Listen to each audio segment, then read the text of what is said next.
QI, where tonight's show will be great, because our theme is greatness itself. Let's meet four giants of the game show genre. Great Scott, it's David Mitchell. Great balls of fire, Sean Locke. The great Panjandrum, Joe Brand. Oh, great, it's Alan Davis. And Sean goes. This is great, balls of fire. Yeah, Joe goes. Oh, yes, I'm the great pretender. David goes.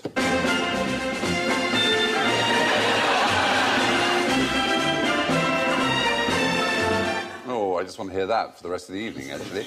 And Alan goes.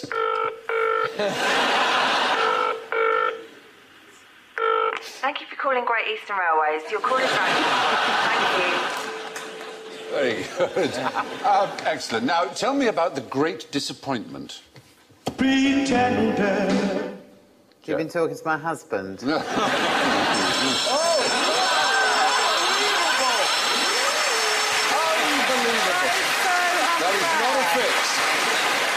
How predictable you are. I am. O'Brien. Yes, the great disappointment. Was it something that afflicted many people? Well, it was a surprisingly large number. When one thinks of expectations, for example, I mean, really delirious excitement about some enormous happening that will take place in the world, or a rebirth. A second coming is exactly right. And then there wasn't one. Well, amazingly. There's a man called William Miller who discovered, by close scrutiny of the Bible, that Christ would come back in 1844 and scourge the world and clean the sanctuary, in the words of Daniel 8:4.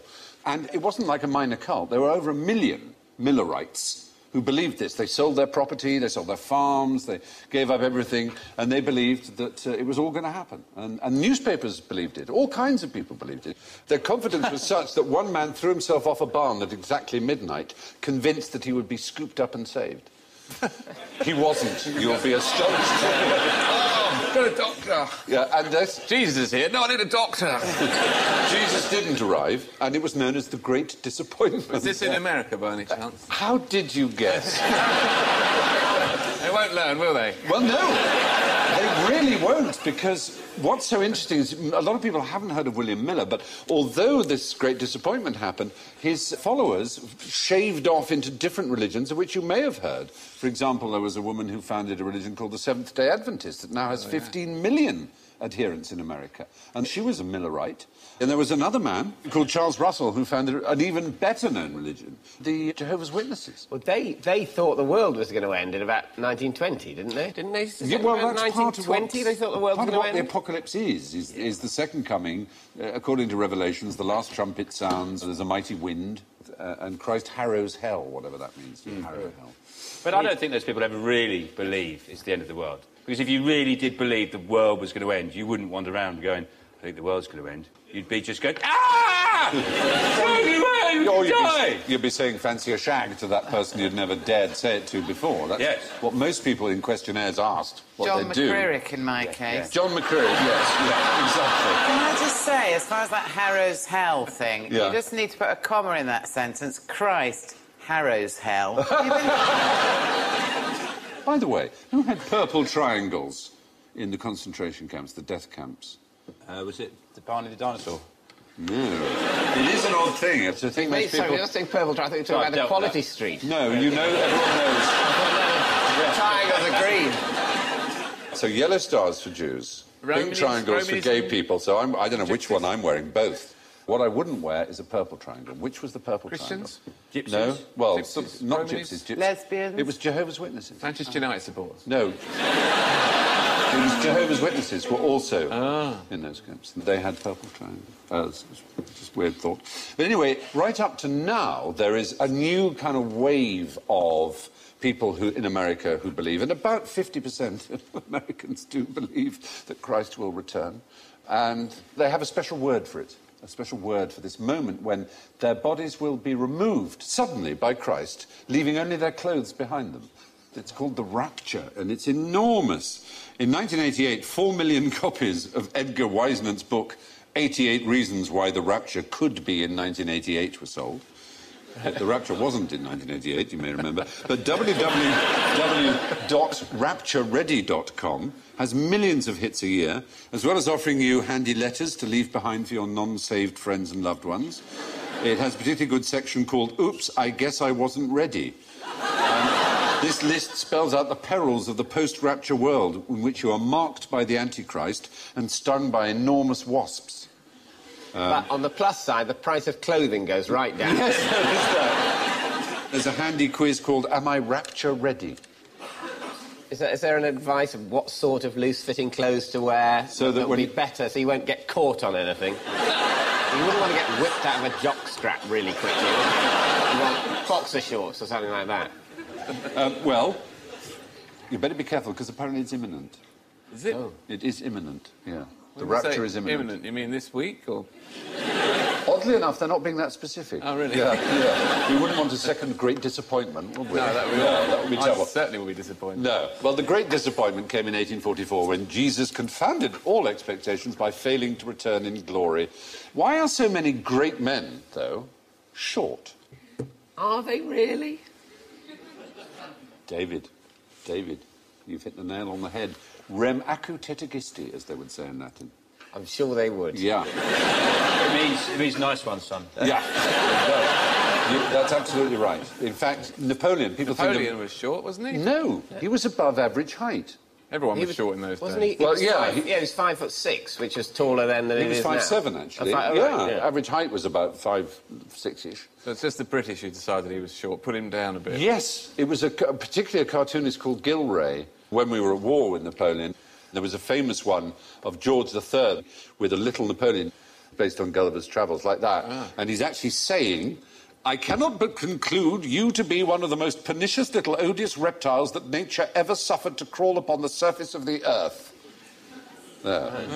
It's a snappy. It's a snappy one, isn't it? But he was 3 inches taller than Nelson, for example. Nelson was 3 inches shorter than Napoleon. It's certainly true that... Nelson was 5'4"? Yeah.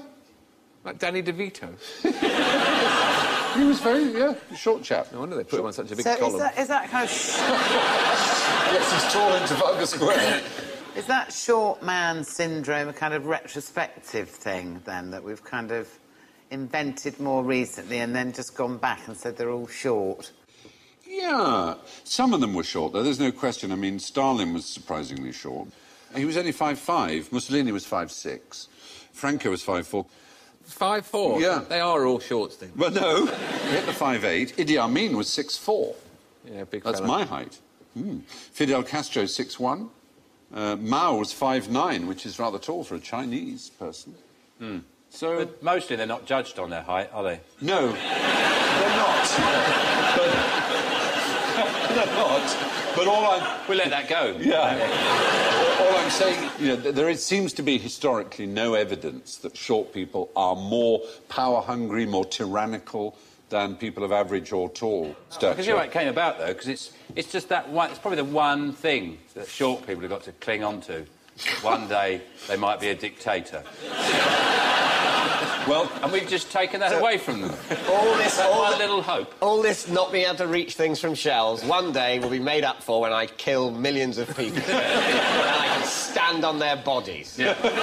Reach the jam. Yeah, everybody knows somebody short in their life who's been particularly angry and abused his position of authority. And then you decide he's a bit like Hitler. That's the point. You notice when a short Hitler. man has a tantrum and says, oh, short man, Napoleon complex.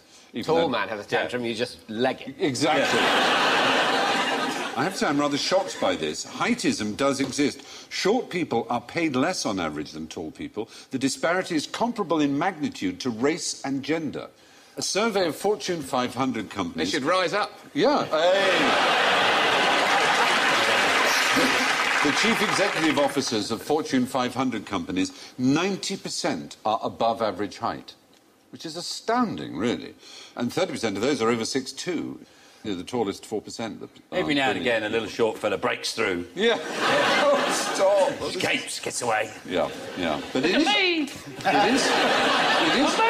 is rather shocking that there is this disparity.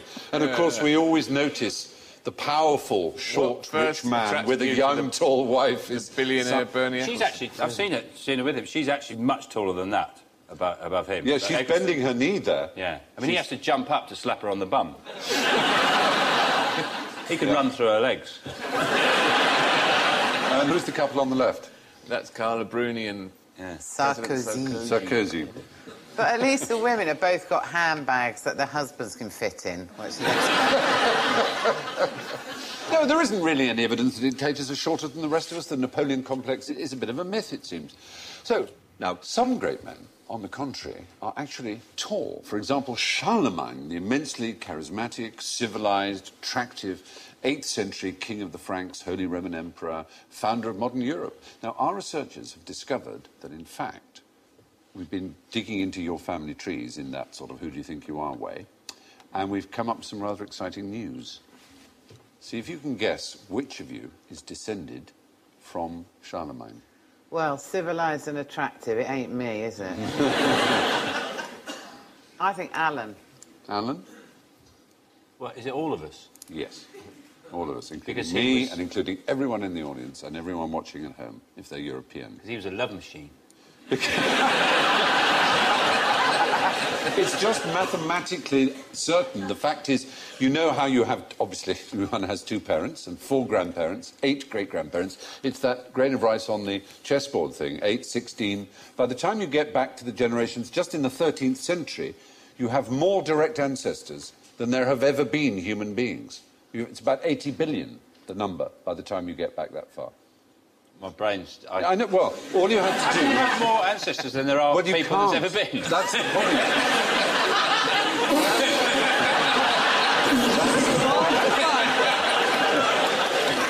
The point is you can't. The point it was bound to happen on this show one day. Ancestors. Oh, I see, right. The point is they have to be shared.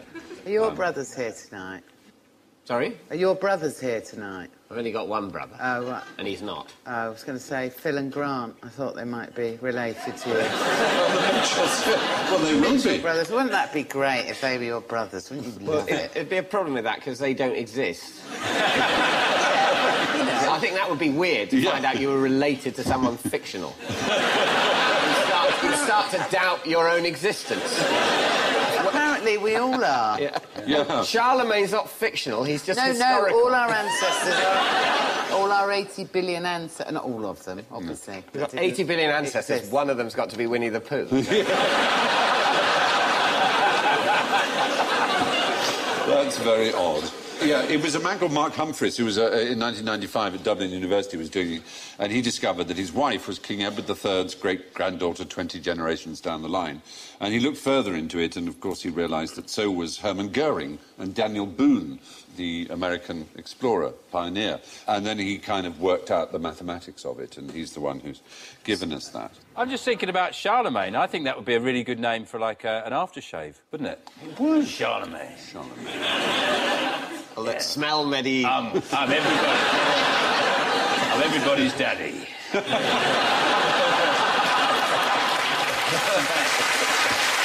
Oh, very true. We're all related to Charlemagne, it seems. Computer models have shown that anyone living in the 8th century who had plenty of children and grandchildren is likely to be related to everyone living in Europe today. So tell me, what good did the Great Fire of London do? Pretender. I'm risking it here, but I don't care. Wiped out the plague. Oh, dear Joe. It was taught in school, so you've got every reason to think it, but it's just simply not true. There's no evidence whatsoever. Apart from anything else, the plague was already over. Well, yeah, but it wiped out the conditions in which it could have come back. Not really, because the plague was mostly in the suburbs, not in the city. The city was not the place that was most affected by the plague, but it was the place that was destroyed by the fire. By the time September 1666 happened, which was the fire, there were very few deaths. It had gone down to... It had almost ended. No one quite knows why it ended, but it certainly wasn't the fire.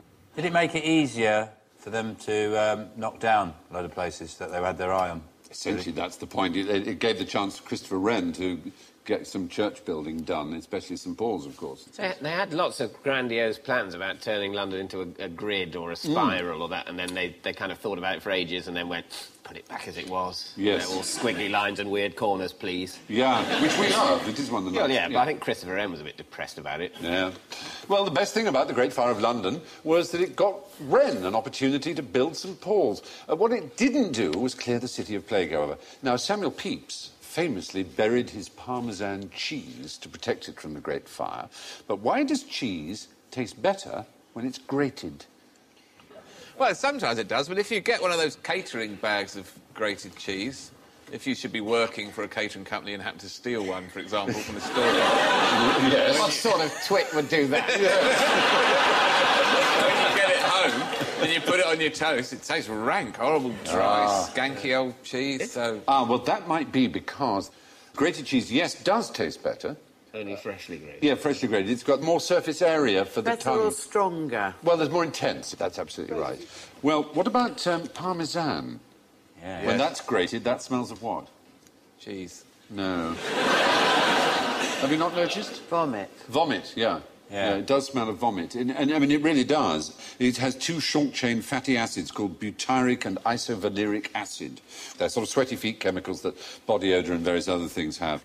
And interestingly, human beings being what they are, if you have two bottles of the same, those two fatty acids in them, so identical smell, and you label one Parmesan, and you label the other one vomit, people will say, oh, I quite like that one, with the Parmesan, and the other one, they go, like that. I've always seen the thing about Parmesan, you know when you buy Parmesan, I've never understood why it has a sell-by date on it. Because it just never goes off, does it? You could put it on a rooftop in Nairobi for a year. It just did nothing. Why do they have to have a sell-by date? So that you will destroy it and buy some more. So it's like they say, you buy cheese at the supermarket and it says consume within 2 days of opening or something. Yes, and it's a cheese that's... a vast amount of... How much cheese do you think I'm going to get through? And why? It's fine. Yeah. They know it's fine. Plus it has a label on it saying 20 years aged. Yeah, so, I mean, exactly. And what, you've sold 2 days before it's completely inedible and you sell it to me. It is true. It's gone off already. I mean, cheese, basically, hasn't it? Well, that's its point, exactly. Yeah. It is the celebration of what happens when milk goes off big-time styly. Yeah. It should just... I think You should work for the Milk Marketing Board. Get some lovely English milk gone off big-time styling.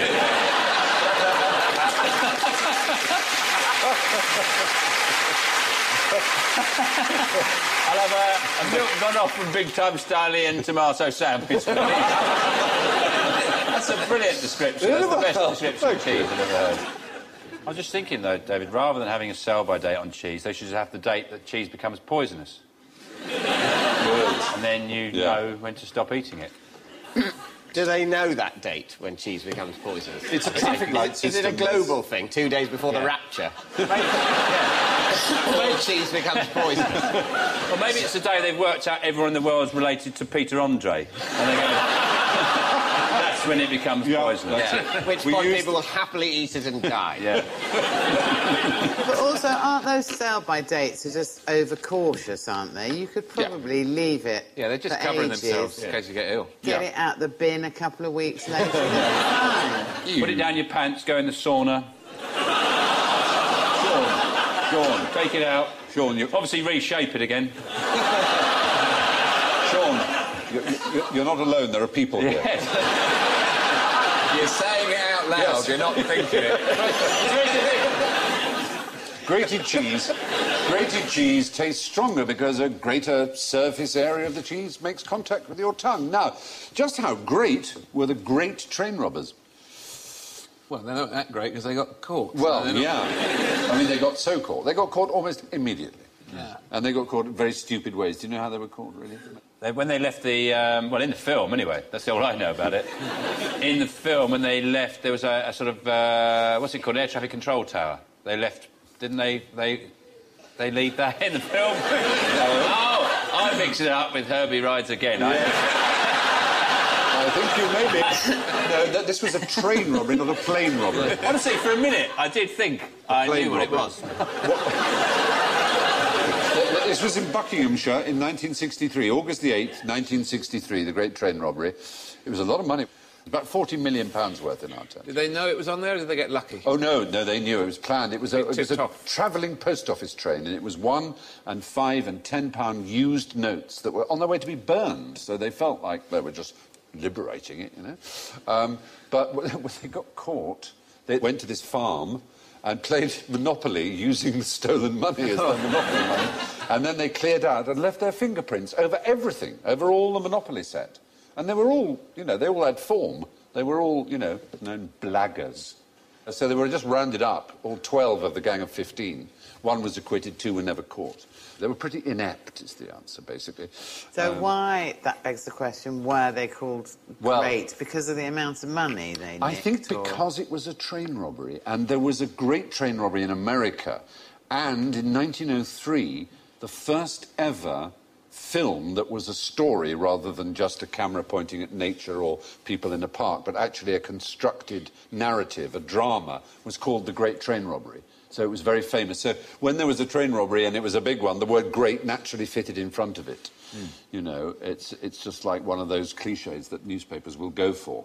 And they went for that one. It just sounds like they stole the train, though, doesn't it? Yeah, it does. That would be impressive. You can't steal a train. You can't steal a train. No, well, that's because you can't go... It's got rails. You know where it's going to go. Yeah. You can go there more quickly or more slowly, but it's still going into King's Cross. If you've got Gromit in the gang... Yes. That's true. He can lay track as he's going along. Yeah. Well, some sort of Gromit-like escape for that would be a great train robbery. That would. Who's the most famous of the great train robbers, would you say? Ronnie Biggs. Ronnie, you all said Ronnie Biggs, yeah. And what was his role? Was he the mastermind? Is that why he's the best known? No. No, he was such a small peg in the whole thing. Was he the driver? No, he wasn't even that. He was inside. He was doing a stretch for taking and driving away. And the mastermind of the entire event met him and said, I'm planning this blag. I'm planning a game of Monopoly. Yeah, He's just got to pick something up on the way. Yeah, it's my set, I've lost all the fake money. And the only way of replacing it I can think of... I've run Waddington's, they didn't want to know. Get a new set, they said. Don't be ridiculous, I said. Anyway, the mastermind was called Bruce Reynolds. And he said, if you can find me someone who can drive a train, a diesel train, I will cut you in on a big job that's going down. You can find... I mean, it's not... That's like... that's not like someone who can sort of melt diamonds with their eyes. Someone who can drive a diesel. Apparently they exist somewhere. But the amazing thing, David Mitchell, is that Biggs found this guy whose nickname was Old Pete or Stan Agate. No one knows who he was because he was the one who was never caught. Oh, was that Old Pete the train driver? I know. Yeah. So his job... After Casey Jones had turned him down. Yeah. For being found, Ronnie Biggs got a share worth 147,000, which in today's money is 1.6 million. And all he had to do, Ronnie Biggs, was get this guy, Old Pete, to the scene. But this Old Pete got to the train and said, oh, I don't know how to drive that. Ronnie Biggs still got his share, but Old Pete was useless. He couldn't drive the train. He'd been lying all the time. I like the idea that Old Pete's like those actors who put on their CV, yes, I can horse ride. Oh, yes, I can drive a train. I speak Mandarin, too. Train through China, no problem at all. That's how he found him. He went through Spotlight. And the other, apparently, he was very well reviewed in Much Ado About Nothing last year. And he's trained in modern dance. That would come in handy. Well, you sound like you're quite fond of them. No, I'm not fond of them. They had a sort of mythic role. Yes. But I like the fact they were bunglingly incompetent. Yes, yeah. They weren't as evil, perhaps, as they've been portrayed. No, exactly. Some people like villains. There's a cafe near me, and it does bangers and mash and old-fashioned English grub. And then on the menus, they've got... One menu's got Sid James and Barbara Windsor in a Carry On film. And then there's Peter Cook and Dudley Moore, just dressed up in their overcoats. Yeah. And then on the third one is the Cray Twins. Right. Cherokee cultural icons, great comedians of the 60s, and notorious maimers and murderers. Yeah, that is odd, isn't it? Very strange. Well, the great train robbers weren't particularly great. Most of them were caught because they left fingerprints on the Monopoly set at the safe house. From criminal bungling to a great scientific mystery, why did it take 300 years to give the giant tortoise a scientific name? A scientific name? Yeah, i.e. the Latin name. It turned out to be called Geochelonia, you know. Is it because they just thought that was pretty good, giant tortoise? We'll leave it with that. Yeah. So, Yeah? no, I was going to say something about which now is unusable. I'm going to have to say it now. Go on. I thought. Out with it, man. They thought...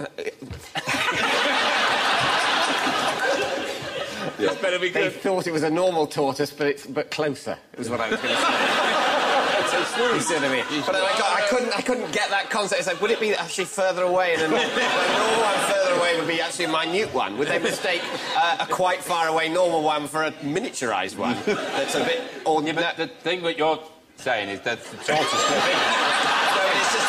If it's a certain way, if they say...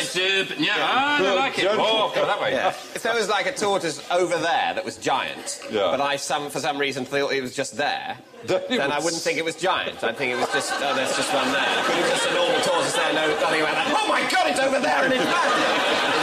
It would have to be on a huge beach with no other points of reference. Well, yes, exactly. Yeah, yeah. Are they... That's not the reason. Are they, are they particularly litigious? Now, if you give me a name, I will sue you. No, it wasn't that. It's a nice thought again. No, they had another property which was most unfortunate for them to have. What, the tortoises did? Yeah. They were edible. They were so edible.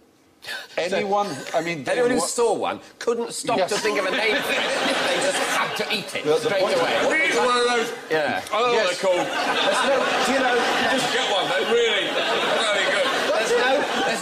there's no We just call Latin them name for the dinner. pistachio nut. Exactly the same way. No one can be bothered. Just shut up with your Latin. Eat them. They're brilliant. I'm afraid that's what happened. No Latin name for Maltesers. None of them made it.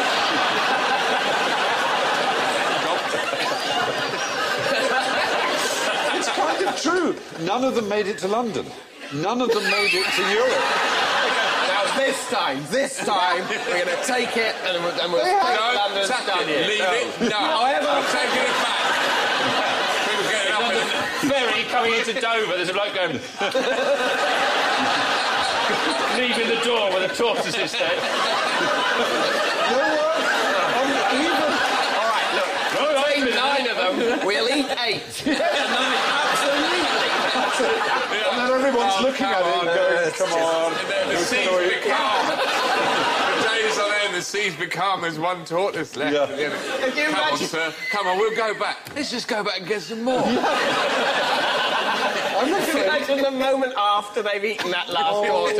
They're sitting there thinking, we are twats. I'm too full.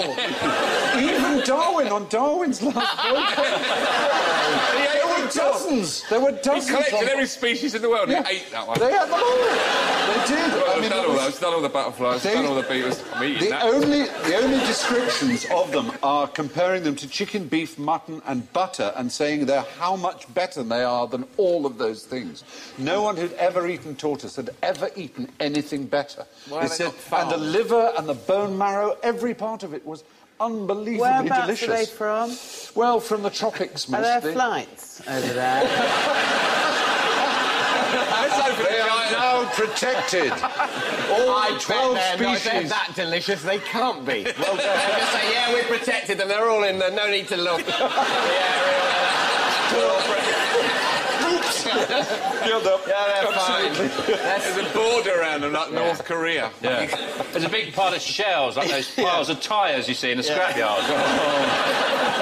But there were some that survived, however, and let me tell you about a very extraordinary That one. bloke there, he's just befriending that one. Yeah, come over here, my pretty. I'm trying to think of a name for you. But they are amazing animals, apart from how delicious they are. Adwaita died in 2006, and he was Clive of India's pet.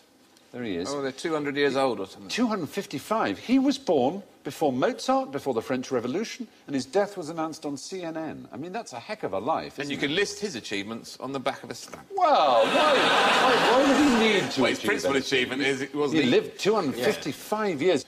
People think probably the oldest living creature because they don't live so long out of captivity like most animals, and he was, well cared for. But that is a pretty astonishing It is quite... lifespan. So it lived 255 years and is massive. I mean, I've achieved 50% of that. That's great. There are 12 species of them, all of them endangered. Well, They one... all taste nice? Well, I don't know, but it's very sad that they so many were other species were, basically wiped out just because they were so lovely. Not only that, they were also used as water stores. It sounds a weird thing, but they have a special kind of internal bladder that stores water so perfectly that it's drinkable. When you slit them open to cook them, you also get, like a gallon of fresh water. Wow. So they would stack them up on boats, tons of them. They'd be stacked up one on the other, and they couldn't move. And they didn't need to be fed for months, so that they actually contributed a lot to whaling and other things because they were used as a foodstuff and a water supply that was just kind of permanent. So you've got the on board. water as well. And imagine if you smash the shell open, there's like a little toy in there, like a Kinder. Like a little game, you've got to get the balls in the holes. So how do they exist in the wild anyway, if they're so delicious and slow-moving and massive and useful? They didn't have any natural predators until man discovered them, basically. Right. So they were evolutionarily complacent. They were exactly like a lot of island species. They're a lot like that. And it's only man who crosses islands in the way we do Like all those who does it. ridiculous flightless birds on New Zealand. Yeah. Essentially, they got lazy.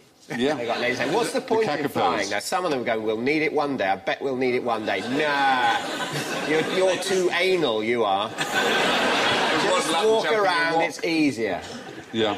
Anyway, despite being discovered in 1535, giant tortoises weren't properly catalogued by science until the early 19th century because they were so delicious that no samples ever made it back home. Now to another puzzling giant. If a giant panda does a handstand in front of you, what's he trying to tell you?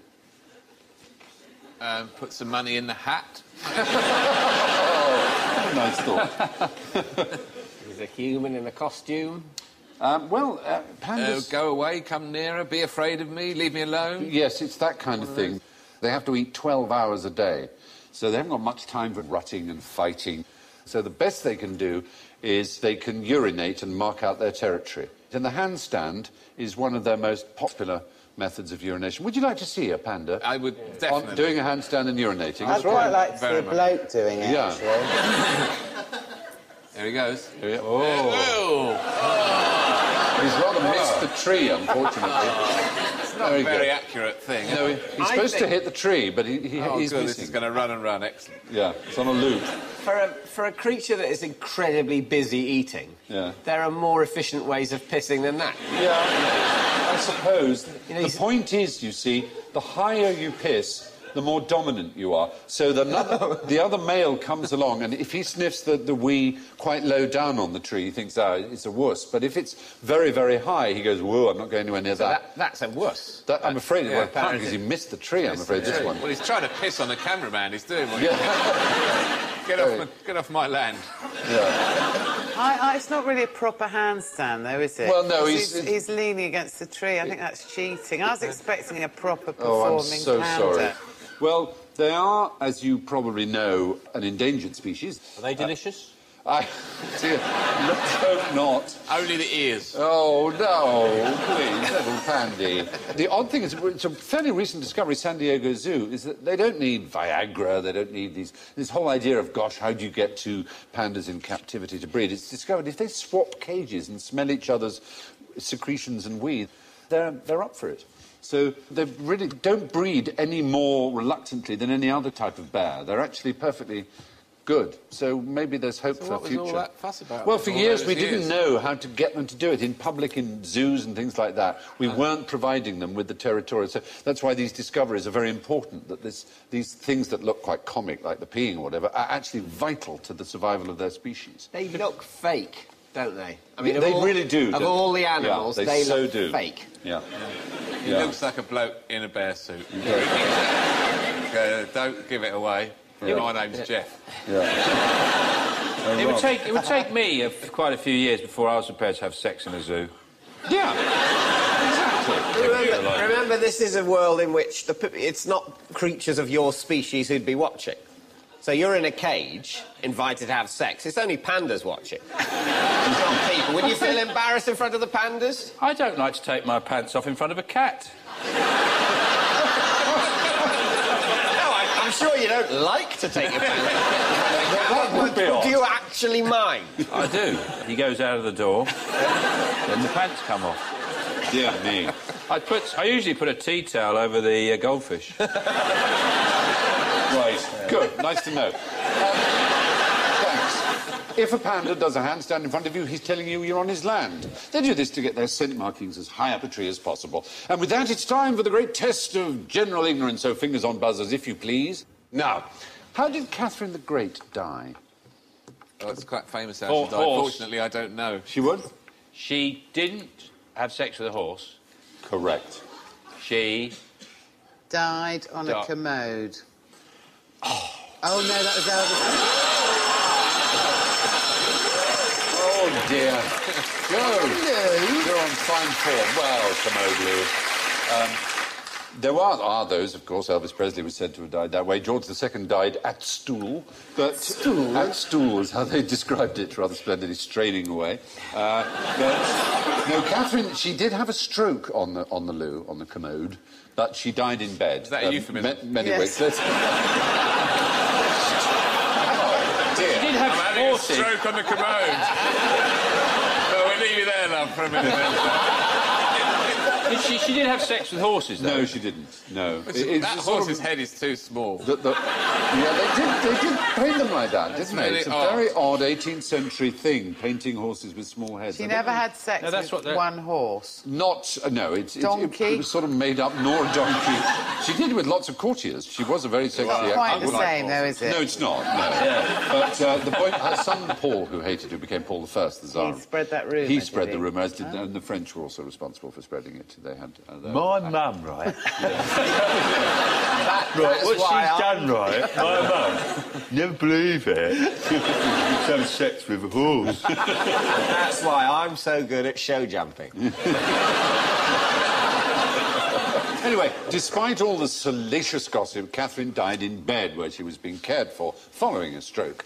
In cold weather, where does most of your heat escape from? Oh, Your head. What? Your head. Oh, really? Yes. It's supposed to be 75%, that's what No, I've been told. it Goes isn't. out of your head. Is it not just the fact that your head is a bit of you that is more sort of naked? Well, that's right, if it is, but only 10% of your heat. You're actually, if your arm was exposed, more would escape from your arm than from your head. If people went around with bare buttocks a lot, they would say, in the cold, you really should put on a buttock Exactly. hat. Because you lose 90% of your heat through your buttocks. No, ridiculous. No need these days to cover your buttocks all the time. In the same way everyone used to wear hats. Now they go around bareheaded a lot. Yeah. I'm glad my... well, it sounds wrong, this, but I'm glad my grandmother's dead. Because that would blow... blow her mind. That would. I'm not glad she's dead. No. She's sad she's dead. But she died a long time ago, so this doesn't affect it at all. No, you're glad she isn't here to hear that. Yes. Yeah. I also, at the same time, it was a shame she never saw me on a plane sitting next to Lionel Blair. That would have been a lovely moment. She died. What happened to you? She died before I was able to tell her that. Because she would have seen that as the absolute pinnacle of human achievement. So it is. Yeah, it was very nice. There's nothing special about your head and heat loss. On a cold day, you would lose more heat through an exposed leg or arm than a bare head. What was the lingua franca of ancient Rome? Great balls of fire! Dutch. I knew that's not going to come up. Yeah, very good, yeah. See, that's where you've got to think, Joe. You've got to think what they wouldn't put up. Cheers, Sean. Latin. Oh! I did that deliberately. Yeah, I know! At this point, She's going for the record. Yeah, it makes no sense. difference. You might as well. Yeah. It's like shooting the moon when you play Hearts or one of those Oh, it's games, such a brilliant game. isn't it? Yeah. What does lingua franca mean? When people get together, it's a language that is commonly used as like everybody's second language, as it were. Is it Greek? Yes, it is Greek. It's the right answer. Greek is the language that people would use in Rome if they weren't Latin speakers. Finally, how many men have been president of the United States? Oh, it's 46 or something. Well, shall we ask the great man himself? Shall we ask the current president? Is he here? Is he here tonight? quite Ladies excited. and gentlemen, What a waste of a guest. I'm glad we've given up my seat. I think he sat in the audience for this one. here he is, the president, but which number of the United States? He's here to tell us. I thank President Bush for his service to our nation.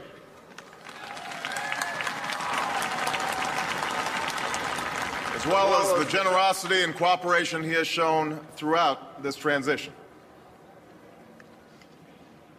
44 Americans have now taken the presidential oath.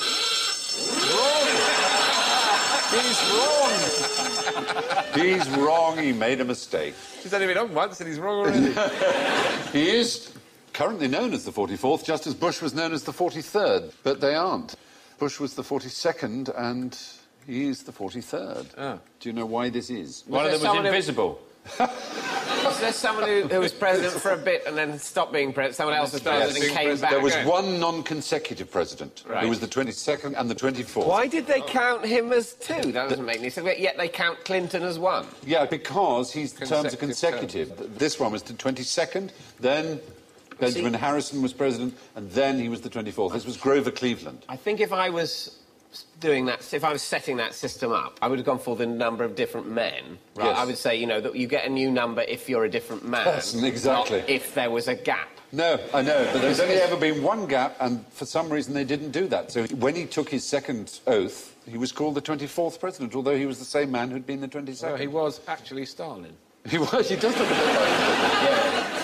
So not only did he rule Russia, kill millions of people, he was two presidents of the United States. It's a weird system, That's a isn't it? CV. It's quite a bombshell. Now we know what he was doing in between presidents. Yeah, exactly. Barack Obama is, in fact, the 43rd person to become president of the United States because Grover Cleveland held the position twice with a 4-year break in between, making him the 22nd and the 24th president of the United States. It's a great shame, but that is the end of the show, and time to look at the scores. Well, my word, my word, my word, my word. In first place, with 4 points, it's David Mitchell.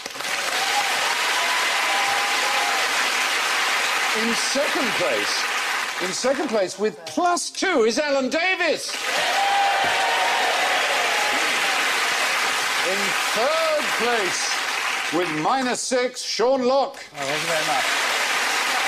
But in fourth place, with -10, it's Barack Obama. Barack, where are you? -10, which means tonight in fifth place, with a very impressive -46, Joe Brand.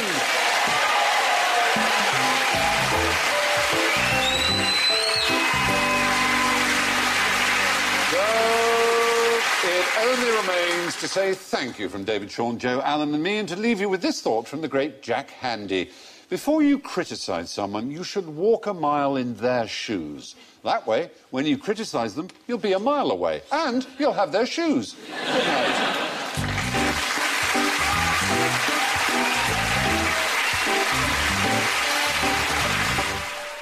Can Claire escape her destiny? College life brings temptation and hazards next. Heroes continues here on BBC Two.